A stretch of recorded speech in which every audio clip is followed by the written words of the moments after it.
Hello everyone, welcome to today's program. I'm Li Muyang. Beijing's Two Sessions give off an unusual vibe. Outside the Great Hall of the People, security checks pile on layers. Phone cases must come off, pillboxes get opened. Inside the hall, a big number of People's Congress delegates are absent. And on the very same day, the CCP Army paper suddenly puts out an article called Eat Pig's Heart, Lose People's Hearts, sparking huge buzz in public talk. At the same time, Qiang's government work report drops this year's economic growth goal to 4.5% to 5%, the lowest in more than 30 years. To spark more spending, it even suggests pushing for spring and autumn breaks and other ideas. Top army leaders keep getting taken down, yet military spending still rises fast, with economic stress and power shifts tangled up. The signs from this year's Two Sessions are worth a close look, more than the applause and votes. If you like this topic too, please subscribe to my channel and turn on the little bell to pick all, so you won't miss future programs. March in Beijing feels tense in a strange way. If you're walking on Qiang Street or near Tiananmen Square right now, you'll notice it's not just strict alert, it's almost like a jumpy war mode. From reports on the scene, checkers don't just look at bags. They make you take apart phone cases, open up pill boxes, and check each pill in the label one by one. On the bridges, the 24-hour bridge guards are back again. In this silent, deadly quiet, the yearly CCP Two Sessions kicks off. However, while the official voices work hard to paint a picture of everything is going great, the March 4 issue of the Army paper suddenly runs a super weird article, causing a storm like huge waves on social media. The article tells an old story about Dong Kunrui. The unit kills a pig to improve meals. The kitchen crew fries up the only pig heart as a dish and serves it to the company officers, and then Dong Kunrui yells out loud, "Eat pig's heart, lose people's hearts." Under the CCP's super strict checking rules, this article's title is basically like a slap to the face. Why? Because in the simple Chinese online world, 200-pound big fat pig has long been a quiet folk nod to the top leader, Xi Jinping. Right at this key moment when the Two Sessions open, the military media goes on about slaughter pig, eat pig heart, lose people's hearts. Is this a checking error or the legendary high-level black?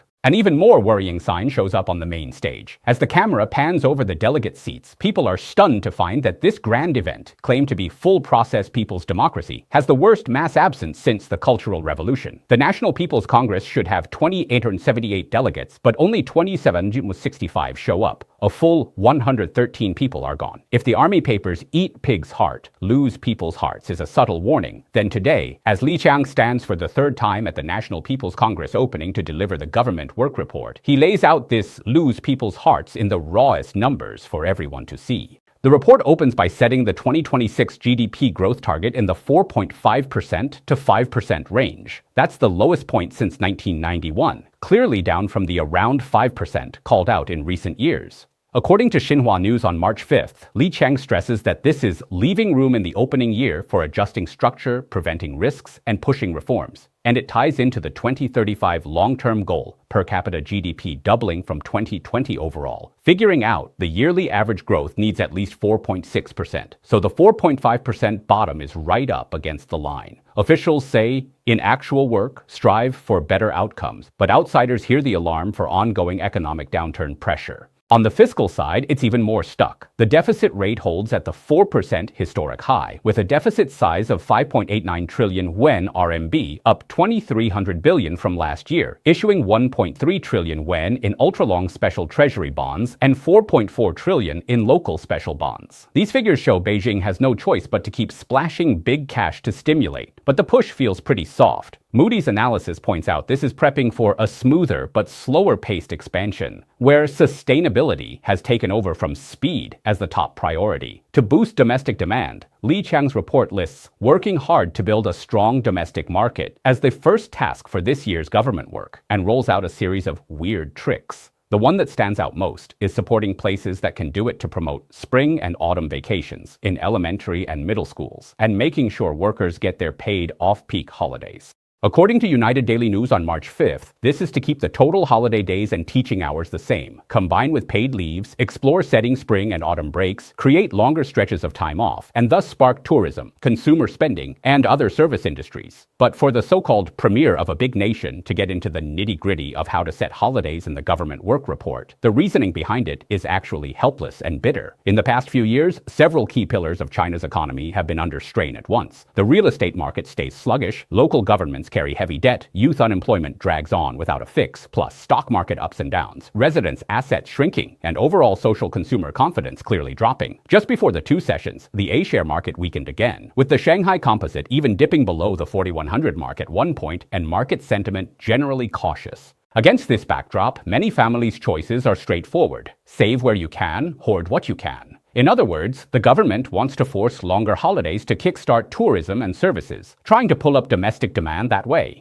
In a sense, it's like a desperate treat a dead horse as if it's alive move. Economists generally believe these kinds of steps can only give a short-term lift, hard to tackle the deeper structural issues. China is facing long-term real estate adjustments, unstable resident income expectations, ongoing deflation pressures, and more challenges. Officials in this year's government work report unusually admit hoping to push the overall price level from negative to positive with a reasonable mild rise, and set the full-year CPI target at around 2%. This basically indirectly confesses the current lack of demand is a pretty big problem. Faced with this situation, Beijing also offers another path: vigorously develop the so-called new quality productive forces, including artificial intelligence, integrated circuits, and high-end manufacturing, hoping to use high-tech industries to drive the next wave of economic growth. But in ordinary folks' everyday lives, the issues aren't usually that grand. For many people, the most direct feeling boils down to three words: uncertainty. Experts think high-tech grand narratives are tough to quickly solve the livelihood pains of common people. Zeng Rusheng, director of the China Institute at SOAS University of London, said straight up in an RFI interview, current policies still reinforce the Xi Jinping line, making it hard to truly cure the root of weak household spending. However, even with people's livelihoods and the economy so pinched, two figures still stand firm. Qiang announces keeping the deficit rate at the 4% historic high, and for the fifth straight year, setting military spending growth at no less than 7%, totaling about 1.91 trillion yuan RMB. This amount, while slightly trimmed from the previous 3 years, 7.2%, is still way above the GDP target. This kind of prefer nukes over bread resource split sends a clear, cold message. Beijing's main focus isn't on folks' wallets, but on handling the so-called stormy seas, especially facing Trump's visit to China next month, Donald Trump, and the Taiwan Strait situation that could spiral out of control any time. The report's wording on Taiwan shifts in a heart-stopping way, upgrading from past oppose Taiwan independence to a more aggressive strike Taiwan independence, and stressing to advance the unification process. But the question is, when this huge war machine runs at overload in an economic winter, who supplies its fuel? As Li Qiang reads the report from the stage, the mood below freezes to ice. For those familiar with CCP politics, the most stunning thing about this year's two sessions isn't the report's content, but the glaring empty spots on the main stage that hit you in the eyes. Dear viewers, let's look at these numbers. According to the official delegate list, there should be 2878 this year, but only 2765 actually there, missing as many as 113.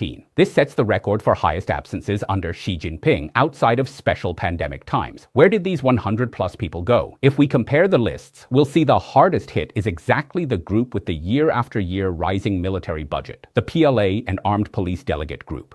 The military delegate group's size drops from the original 281 to 243, a full 38 seats empty. Even stranger, for the first time in history, this group has no deputy head. In CCP political rituals, this is like announcing to the world, this army's leadership layer has totally collapsed. Let's zoom in on the core circle on the main stage. There should be 24 Politburo members, but now only 21 remain. Among the missing are the military's top two big supports, CMC Vice Chairman Zhang Yuxia and He Weidong, plus the whereabouts unknown former Xinjiang Secretary Ma Xingrui. Based on leaked insider info so far, over the past 2 years, the PLA has gone through the bloodiest big purge since the Cultural Revolution, including 16 full generals, 36 Military People's Congress delegates got dismissed, even counting the 9 top generals sacked at the end of last year. The current Central Military Commission members who can actually show up for meetings are down to just Xi Jinping and one other CMC member, Jiang Shengmin. And Jiang Shengmin is treading carefully now too. As the sole remaining candidate for CMC vice chairman, he's in an awkward position of no one available and no one dares to be used.